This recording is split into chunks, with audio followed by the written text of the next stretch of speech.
ఎన్ని రోజులైందిరా నిన్ను చూసి? ఇంకా నా మీద కోపం తగ్గలేదా? నువ్విక చందును వదలవా? మళ్ళీ ఎందుకు నా లైఫ్లోకి వస్తున్నావు?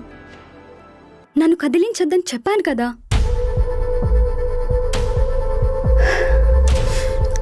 ఇంకొక్కసారి మా ఇంటికొచ్చినా నాతో కానీ భువనాతో కానీ చందుతో కానీ ఇంటరాక్ట్ అవ్వడానికి ట్రై చేయకు ప్లీజ్. నన్ను ఇలా ప్రశాంతంగా ఉండని. ఏంటి నువ్వు ప్రశాంతంగా ఉన్నావా? నాకు అలా అనిపించట్లేదే. ఆ చందుగాడు ఉన్న చోట ఎవరికీ ప్రశాంతత ఉండదు. అయినా ఎలా ఉంటున్నావే అక్కడ?